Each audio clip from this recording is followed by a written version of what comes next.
एक मंत्र आता है और उसकी विधि भी बड़ी सरल है। हम अगर चाहें तो महीने 2 महीने में एक बार अपनी जप करने की माला का पूजन उस विधि से और मंत्र से कर सकते हैं।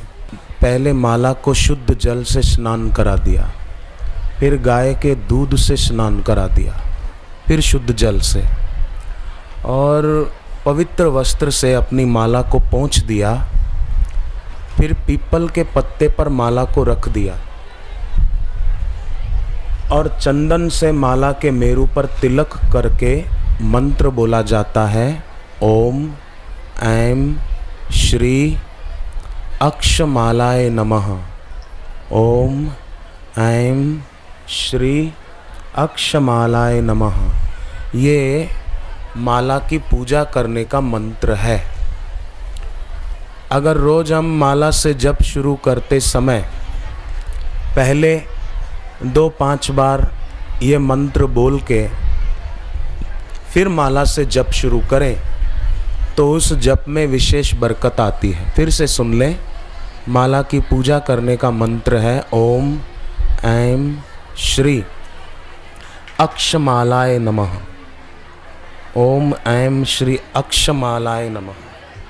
84 लाख योनियों के बाद मिला मनुष्य जन्म। अब इस मनुष्य जन्म में आने के पहले अगर हम माना ये शरीर नहीं, जीवात्मा, अगर हम स्वर्ग में थे, कहीं तो थे ना, तभी तो यहाँ आए। जैसे घर पे थे तो यहाँ आए, तो इस शरीर में आने के पहले भी हम कहीं थे। तो अगर हम स्वर्ग में थे तो स्वर्ग को प्राप्त कराने वाले जो पुण्य थे वो पुण्य स्वर्ग में सुख भोगने से पूरे हो गए। अगर हम इस शरीर में आने से पहले नरक में थे तो नरक को प्राप्त कराने वाले जो पाप होते हैं वो खत्म हो गए।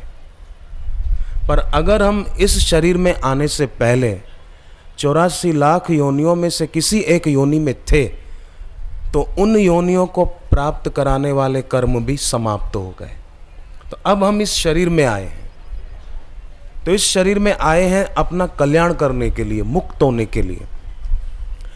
पर अगर वो न किया, साधना सेवा सुमिरन जप तप न किया, तो अंतकाल जब आएगा शरीर का तो पाएंगे कि अरे अब यात्रा फिर से शुरू होगी। पुनरपि जननम पुनरपि मरणम पुनरपि जननी जठरे शयनम। अब यात्रा फिर होगी। रविंद्रनाथ टैगोर जी बंगाल की विभूति एक कहानी सुनाया करते थे कि एक भिखारी था। सुबह अपनी झोली में कुछ चावल डालकर, कच्चे चावल, भीख मांगने को निकला। सामने देखा राजा रथ पे बैठ के आ रहा है। सोचा कि राजा से ही कुछ मांग लूंगा, जिंदगी भर किसी से मांगना नहीं पड़ेगा। राजा ज्यों निकट आए, भिखारी ने सोचा कि मांग लूं। इतने में राजा बोला कि मेरे राजपुरोहित ने कहा है कि आज सुबह सुबह जो तुमको सामने मिले पहली बार, उससे कुछ भी मांग कर ले आओ, ताकि कुछ विधि करनी है, नहीं तो राज्य पर संकट आने वाला है। तो तुम कुछ दे दो आज, ना मत कहना।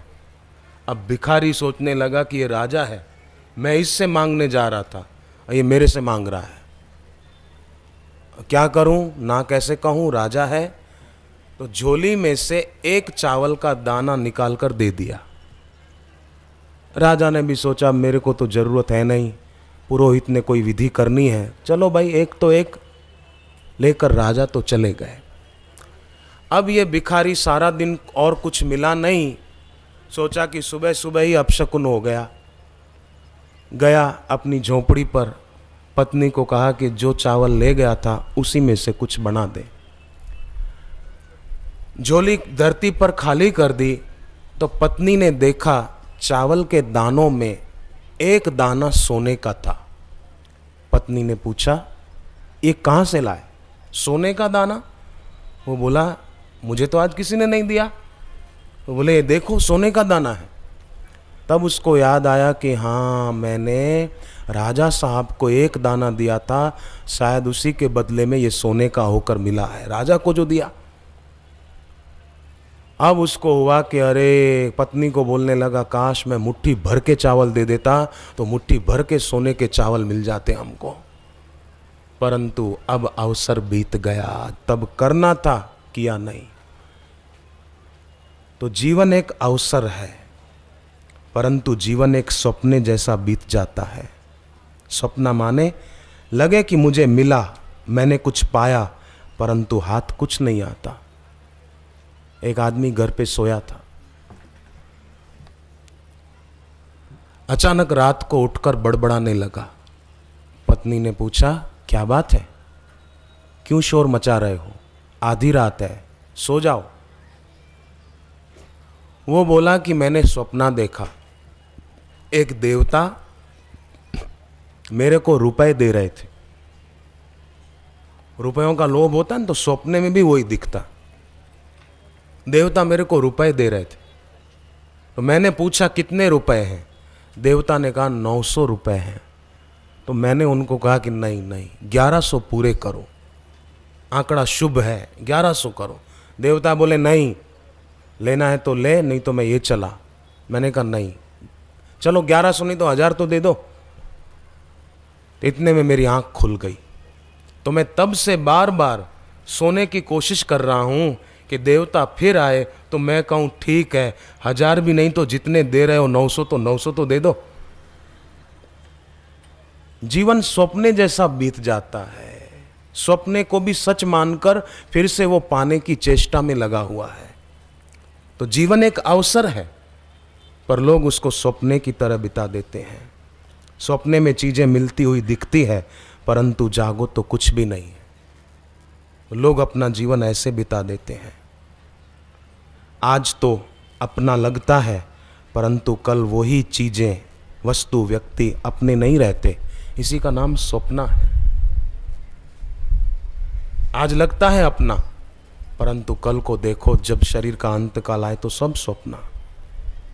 इसलिए जितना जल्दी हो सके उतना जल्दी शास्त्र के और गुरु के वचनों को हम समझें कि जन्म और मृत्यु के बीच मिला हुआ जीवन एक अवसर है, और इस अवसर में चाहे तो कूड़ा करकट इकट्ठा कर लें और चाहे तो हीरे जवाहरात इकट्ठे कर लें।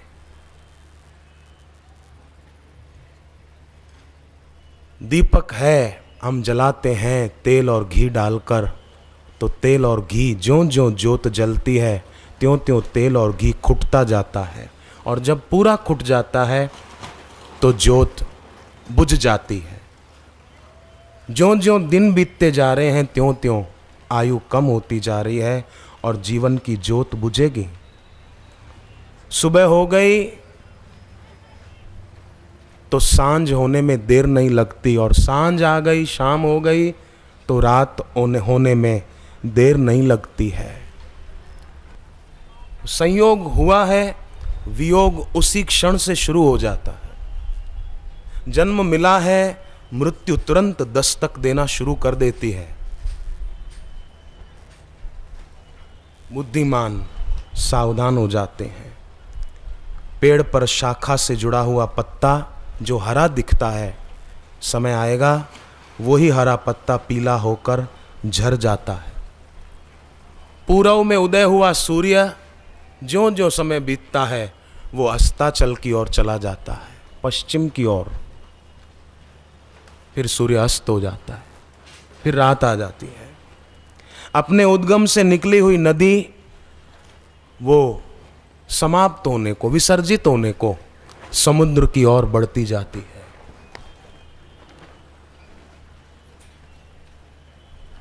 जन्म मिला है तो मृत्यु की ओर जीव अग्रसर हो रहा है। अब बाहर दौड़ बहुत हो चुकी।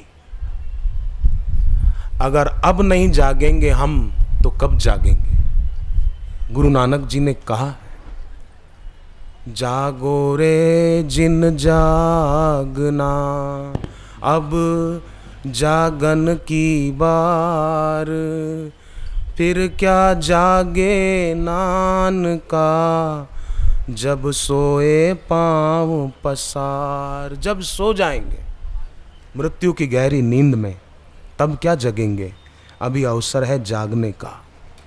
तब दौड़ बहुत हो चुकी बाहर, अब भीतर की ओर भी दौड़ें, जरा अंतर्मुख हो जाएं।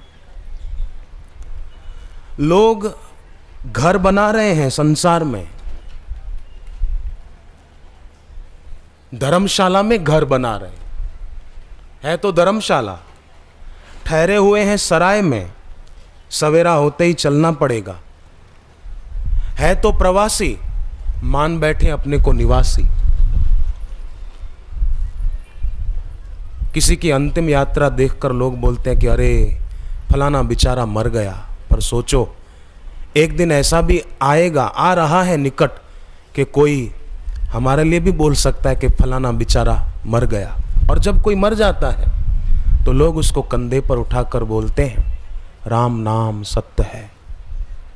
जिंदगी भर उस आदमी का जो नाम था वो कोई नहीं कहता कि फलाना भाई सत्य है, फलानी बहन सत्य है, कोई नहीं बोलता, सब बोलते राम नाम सत्य है।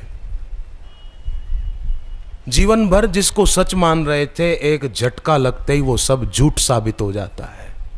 तो जो एक दिन मिथ्या साबित हो ही जाएगा, तो क्यों ना अभी से जीवन काल में उसको मिथ्या जानकर उसकी आसक्ति से हम थोड़ा ऊपर उठें।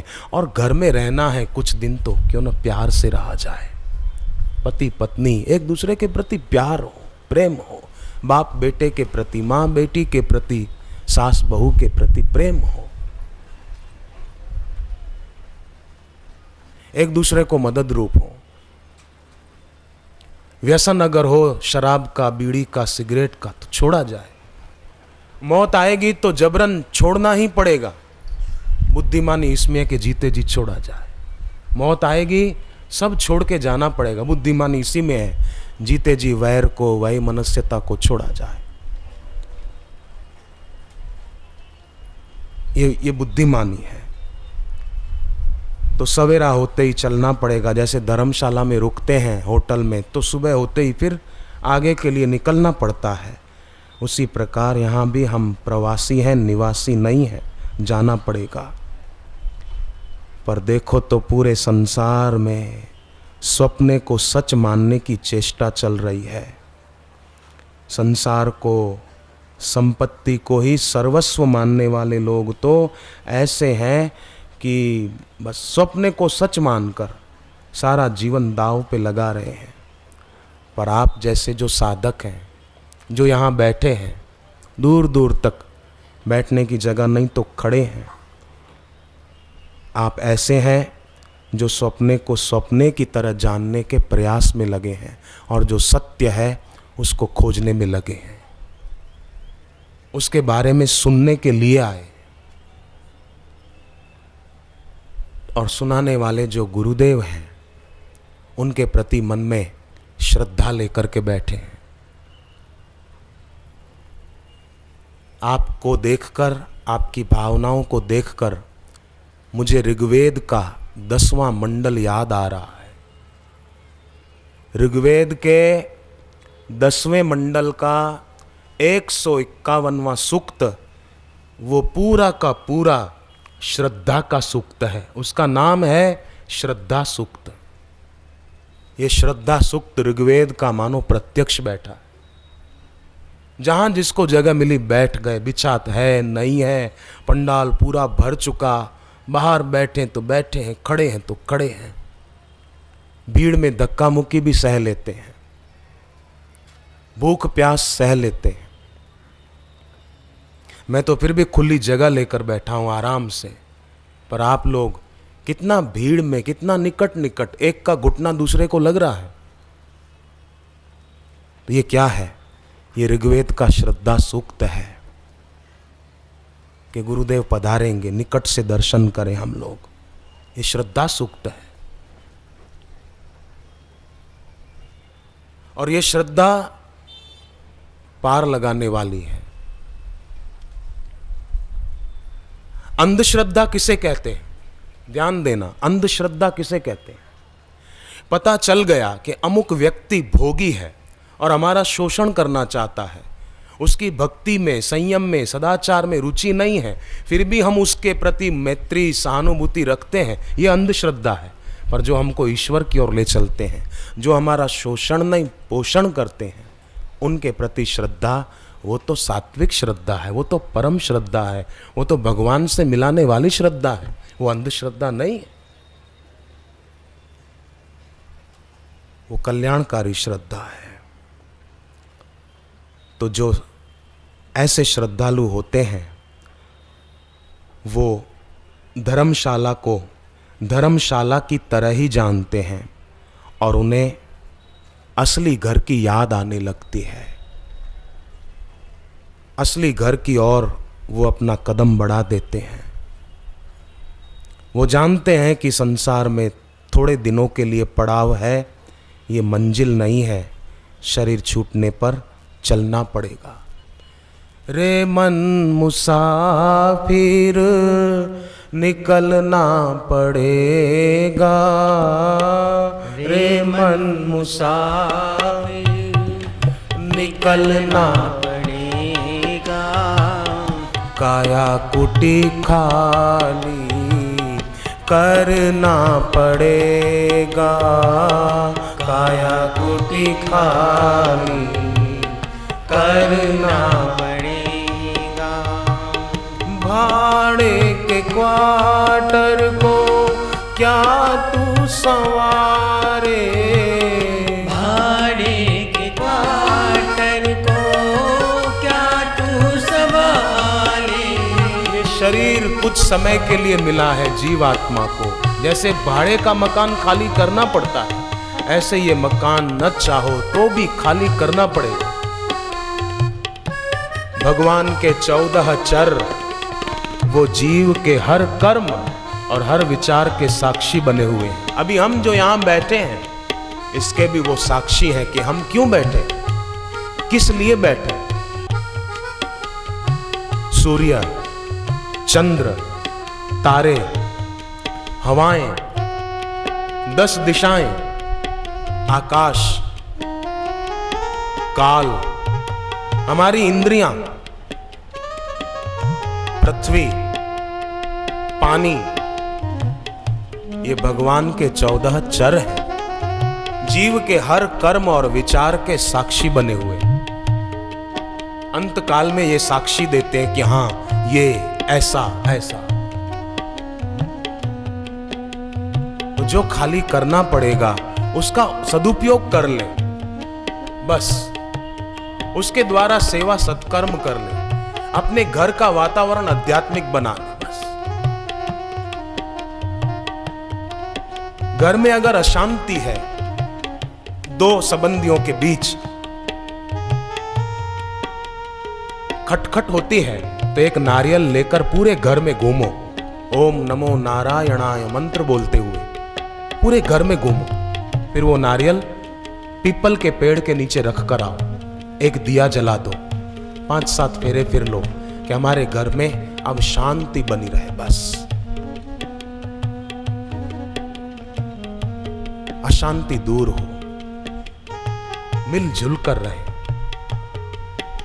वैरवम वै मनस्यता को आग लगा दे, तिलांजलि दे दे।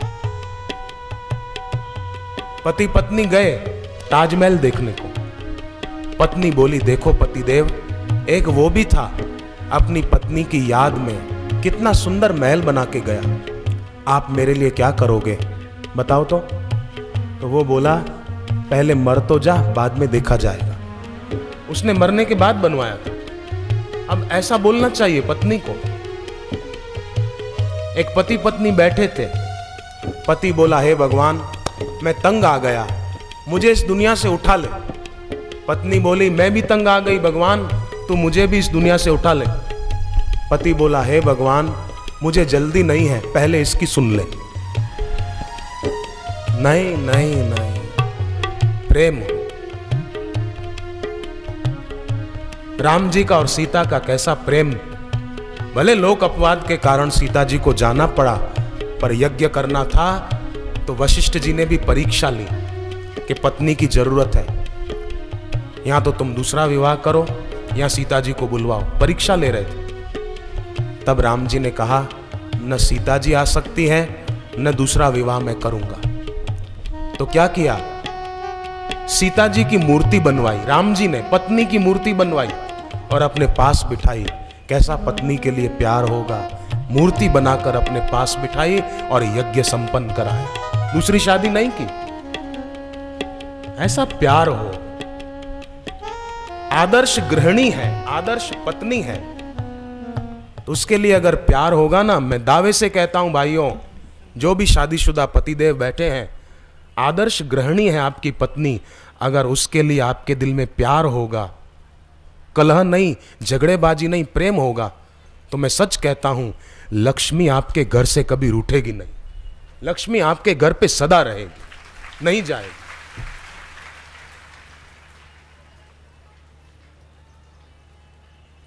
लक्ष्मी कलह प्रिय नहीं है, लक्ष्मी शांति प्रिय है। मूर्तियां बेच रहा था एक आदमी मिट्टी की और उस पर कलर किया हुआ। एक आदमी आया, पूछा, भाई साहब ये एक गणेश जी की मूर्ति कितने की दोगे? 25 रुपए की। छोटी छोटी मूर्तियां थी। अच्छा ये सरस्वती माता की मूर्ति कितने की भाई साहब? ये भी 25 रुपए की। अच्छा वो पीछे वो लक्ष्मी माता की मूर्ति है, वो कितने की दोगे? बोले देखो भाई, आप गणेश जी और सरस्वती की मूर्ति ले लो तो लक्ष्मी जी की मूर्ति मुफ्त में भेंट। अब बात बड़ी पते की है।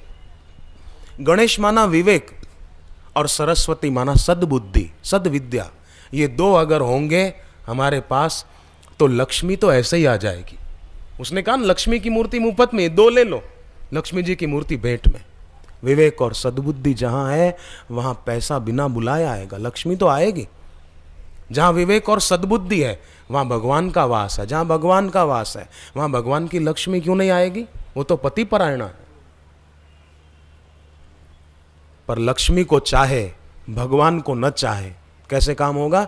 रावण सीता जी को तो चाहता है, राम जी को नहीं चाहता, तो विनाश आया परिणाम।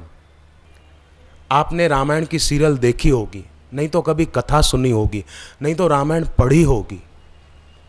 आपको याद आ जाएगा कि विश्वामित्र जी यज्ञ करते थे। ताड़का सुबाहु राक्षस जो थे ना, वो उनका यज्ञ विध्वंस कर जाते थे। विश्वामित्र जी अगर चाहते तो क्रोध करके उन राक्षसों को श्राप देकर उनको मार सकते थे। दूसरे ऋषि मुनि विश्वामित्र जी को कहते भी थे कि आप इतने महान तपस्वी और आपको ये राक्षस परेशान करते हैं, आप इनको श्राप दे दो ना, नष्ट कर दो। विश्वामित्र जी ने क्या सुंदर बात कही। विश्वामित्र जी बोले कि नहीं, मैं अपने तप की शक्ति क्रोध करके किसी को श्राप देकर अपनी तपस्या की शक्ति नष्ट नहीं करना चाहता।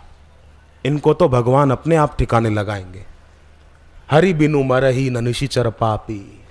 और फिर राम जी के पास गए और राम जी के द्वारा राक्षसों का विनाश करवाया। विश्वामित्र जी की बात भी हर पति, हर पत्नी, हर बेटा, हर बेटी याद रखे कि नहीं, मुझे क्रोध नहीं करना है। क्रोध करने से तपस्या नाश होती है, पुण्य नष्ट हो जाते हैं। घर में अगर पति नाराज हो तो पत्नी को चाहिए कि वो नाराज ना हो, दुखी ना हो। नाराज तो ना हो, दुखी भी ना हो। ये सोचे अपने मन में कि वाह पतिदेव, आप तो बड़े शांत स्वभाव के हैं, पर आज आप इतना गुस्सा कर रहे हैं, लगता है आपके अंदर नरसिंह भगवान का अवतार हो गया है। क्रोध में हुआ था ना नरसिंह अवतार। पत्नी कभी गुस्सा करे तो पति नाराज ना हो, दुखी ना हो। पति मन में ये बोले, या सामने कहने की हिम्मत हो तो सामने भी कह दे कि देवी, वैसे तो तेरा बड़ा प्यारा शांत स्वभाव है, पर आज तू इतना क्रोध कर रही है, लगता है माँ काली का प्रागट्य हो चुका है, महिषासुर को मारने वाली, शुंभ निशुंभ का विनाश करने वाली। ऐसा प्यार हो आपस में। ऊंच नीच की भेदभाव की दीवारों को तोड़ो, जागो और जगाओ सबको। एक बहन ने मुझे बताया कि मैंने दीक्षा ली, मेरे पति ने नहीं ली थी, बड़ौदा गुजरात की तरफ। तो मेरे पति मुझे बहुत डांटते थे, फटकारते थे। मैं माला लेकर बैठूं, पाठ करने बैठूं तो गुस्सा करते थे, तो मैं दुखी नहीं होती थी। क्योंकि मैंने सत्संग में सुन लिया था कि कभी भी कोई भी परिस्थिति आई हो, परिस्थिति को बदलने की बात मत सोचो, परिस्थिति का सदुपयोग करने की बात सोचो। परिस्थिति को बदल नहीं सकते हैं, ध्यान देना कृपा करके, परिस्थिति को बदलना हमारे हाथ की बात नहीं है, परिस्थिति का सदुपयोग करना हमारे हाथ की बात है। जो हमारे हाथ की बात है वो हम कर दे, हमारे हाथ की बात है वो तो हम करते नहीं, हम परिस्थिति को बदलने की सोचते हैं। नहीं नहीं, परिस्थिति को बदलने की मत सोचो, मन की स्थिति को बदलने की सोचो। अपनी स्थिति बदल सकते हैं, स्व की स्थिति बदल सकते हैं, परिस्थिति कैसे बदलेंगे? परिस्थिति का सदुपयोग कर सकते हैं। तो वो बहन दुखी नहीं होती थी, मन में जप करती थी और जप करते करते भोजन बनाती थी, शुभ कामना करती, मेरे पति को भी भक्ति का रंग लगे। 2 साल लगे। उस देवी ने बताया, एक दिन ऐसा भी आ गया 2 साल बीतने पर कि मेरे पति खुद बोले कि बापू जी का बड़ौदा में सत्संग हो रहा है, मुझे भी दीक्षा लेनी है। बापू दीक्षा कौन से दिन देंगे तू जांच कर। और पति ने भी दीक्षा ले ली, वो भी भक्त बन गए। परिस्थिति को बदलने की सोचना नहीं है, परिस्थिति का सदुपयोग करना है। और परिस्थिति का सदुपयोग माने क्या? परिस्थिति का सदुपयोग माना दुखद परिस्थिति आई तो दुखी ना हो और सुख की इच्छा न करें। दुखद परिस्थिति आई तो अपना जप बढ़ा दे, मौन रखकर जीभ को तालों में लगाकर जप करें। सुबह नींद में से उठें तो कुल्ला करके पूर्व दिशा की ओर मुंह करके बैठ जाएं, जीभ तालों में लगा के थोड़ा जप करें और ऐसी भावना करें कि मेरे चारों तरफ गुरु कृपा का, भगवत कृपा का कवच मेरी रक्षा कर रहा है। सुबह 10 मिनट भी ऐसा करेंगे तो बड़ा लाभ होगा। और दिन में 1, 1.5 घंटा, 2 घंटा, जितना संभव हो सके मौन रखें, बोले नहीं।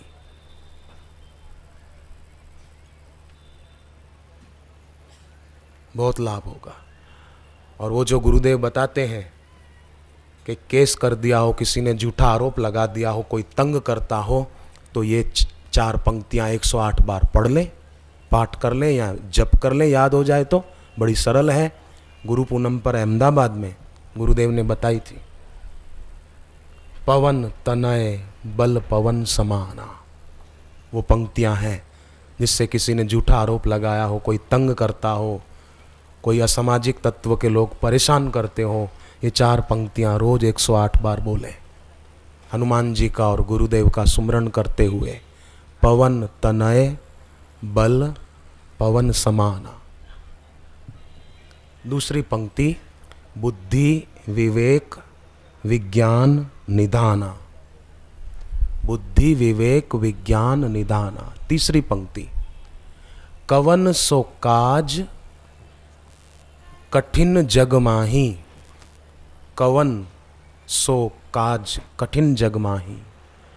चौथी, जो नहीं हो ही तात तुम पाही, जो नहीं हो ही तात तुम पाही। माने हे पवन पुत्र हनुमान जी, आप में पवन के समान बल है, बुद्धि विवेक के आप खजाने हो। ऐसा कौन सा कठिन काम है इस दुनिया में जो आपसे नहीं हो सकता? हमारा अमुक काम पूरा होके रहेगा।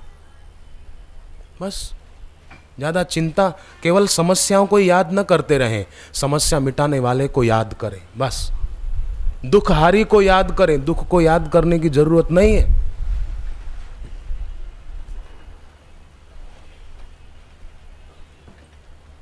लोग दुख को याद करते रहते हैं। मैं आपको एक सच्ची घटना सुना रहा हूं। हरिद्वार में कुंभ का पर्व था 1998 में। आगरा से एक परिवार के लोग आए हरिद्वार, सत्संग सुना, बापूजी का साधक थे। सोचा कि कुंभ के कारण भीड़ बहुत है यहाँ, अपन ऋषिकेश चल के रात्रि निवास करेंगे। तो हरिद्वार से ऋषिकेश गए, पास में ही है। सुबह लक्ष्मण झूला पर स्नान करने गए, नीचे नदी किनारे लक्ष्मण झूला के नीचे, वहां पानी गहरा था, बेटा डूबने लग गया। बहन चिल्लाई, पिताजी भैया डूब रहा है। बाप बेटे को बचाने के लिए कूद पड़ा। अब बाप को पता नहीं, भूल गया कि मेरे को भी तैरना नहीं आता है। अब बाप बेटा दोनों डूबने लगे। क्या करें अब? तब बाप को याद आया, इंसान की अज्म से, माने पहुंच से, इंसान की अज्म से जब दूर किनारा होता है, तूफान में टूटी किश्ती का भगवान सहारा होता है। उन्होंने मन ही मन अपना गुरु मंत्र, जो भगवान का नाम दीक्षा में मिला था, वो बोलने लगे और गुरुदेव गुरुदेव उनके मुख से निकला। तो गहरे पानी में अदृश्य शक्ति ने जोर से धक्का दिया और वो पहुंच गए बाहर, घुटनों तक के पानी में। फिर तैयार होकर हरिद्वार आए। बापूजी व्यासपीठ पर पधार चुके थे। पीछे से वो आकर बैठ ही रहे थे कि गुरुदेव ने माइक में ही चालू सत्संग में कहा कि दो व्यक्ति अगर डूब रहे हों तो तीसरे को चाहिए कि उनको दूर से ही धक्का दे दे, वो उनके पास न जाए, दूर से ही धक्का लगा दे, वो भी पार हो जाएंगे। तो उनको लगा कि हमारे लिए ही कह रहे हैं, गहरे पानी में गुरुदेव ने ही हमारी रक्षा की थी। तो आयु रूपी धन लूटा चला जा रहा है प्रतिपल। जो गौर से देखता है कि किस तरह ये आयुष्य रूपी धन मेरा लूटा चला जा रहा है, तो वो सजाग होकर सच्चा धन पाने को लग जाता है। सच्चा धन नाम की कमाई है, सेवा की, सत्कर्म की कमाई है, ध्यान की कमाई है। कल कुछ उपाय सुने थे हमने, ध्यान कैसे किया जाए। कूड़ा करकट ही इकट्ठा करते रहे तो 100 साल भी जीने से क्या फायदा। लंबी आयु हो जाए 100 साल से भी, गिनीज बुक में नाम आ जाए कि वाह भाई इनकी आयु तो 117 साल है। कभी कभी हम पढ़ते हैं अखबार में अमुक जगह इसकी आयु इतनी है। तो क्या किया? कूड़ा करकट ही इकट्ठा किया, दुनिया की चीजें ही जमा करते रहे और बस मेरा नाम आ गया, मेरी इतनी उम्र है। क्या किया? 120 125 साल के बाद भी शरीर तो छोड़ना पड़ेगा और शरीर छूटेगा तो फिर यात्रा चालू रहेगी। तो अभी आंखों की रोशनी सही है, हाथ में और पैरों में बल है, तो थोड़ी तैयारी कर ले अनंत की यात्रा है। तो राजा भरतरी बैठे थे जंगल में, तप कर रहे थे। दूर से उन्होंने आवाज सुनी, कोई घोड़े सवार आ रहे हैं। तो आवाज से उनकी आंख खुली, सामने नजर पड़ी, देखा एक हीरा पड़ा था, हीरा। सोचा राजा भरतरी ने कि जाकर उठाऊं, कीमती हीरा है। हीरे के पास गए भी, परंतु फिर हुआ कि कई हीरों को छोड़कर खजाने में मैं राजा यहां तपस्वी हुआ और अब फिर हीरे की तरफ मेरा मन खींचता है, नहीं चाहिए। आकर बैठ गए। फिर इतने में वो 2 घोड़े सवार आ गए। एक उतरा हीरा उठाने के लिए, तो दूसरे ने तलवार निकाल ली, उसकी छाती पर रख दी कि इस हीरे पर मेरा अधिकार है। वो कहता है नहीं, मेरा अधिकार है, पहले मेरी नजर हीरे पर पड़ी है, मैं उसको उठाऊंगा। वो बोले नहीं, मेरी नजर पहले पड़ी है, मैं इसका मालिक हूं। तो दूसरे ने भी तलवार खींच ली, लड़ने लगे और एक दूसरे के सीने में तलवार भोंक दी, मर गए। राजा भरतरी देख रहे हैं कि कुछ रुपयों से मिलने वाले हीरे के लिए रुपयों से न मिल सके ऐसा नर रत्न रूपी हीरा गंवा दिया। दोनों ने एक दूसरे को मार डाला। हीरे पर नजर तो मेरी भी पड़ी थी, पर धन्य है मेरे गुरुदेव जिन्होंने मुझे ऐसी सीख दी और सच्चे हीरे के तरफ मेरी आंख मुड़ गई कि इस हीरे की कोई कीमत नहीं रही। ये 2 इसको ही सब कुछ मानकर लड़ गए, मर गए। आप सोचो, कोई एक बच्चा हो, उसके पास एक बड़ा आदमी एक हाथ में हीरा और एक हाथ में मिठाई का पीस लेकर जाए और पूछे कि बोल बेटा तुझे इन दोनों में से क्या पसंद है। तो लड़का, हीरे की महिमा उसको पता नहीं है, उसकी वैल्यू पता नहीं है, तो लड़का मिठाई वाले हाथ की तरफ इशारा कर देगा, मेरे को ये चाहिए। उसी प्रकार जो बेचारे बचकानी बुद्धि के हैं वो संसारिक तुच्छ चीज़ों की ओर ही इशारा करते हैं कि मेरे को तो ये मिल जाए, ये मिल जाए, ये मिल जाए। पर जो बुद्धिमान होते हैं, बुद्धि से पवित्र होते हैं, वो तो हीरे की तरफ माने भक्ति के तरफ इशारा करते हैं कि मेरे को तो भक्ति चाहिए, मेरी प्रीत लगा दो गुरुवर, मेरी भक्ति जगा दो गुरुवर, आपके चरणों में। वो तो उस तरफ इशारा करते हैं।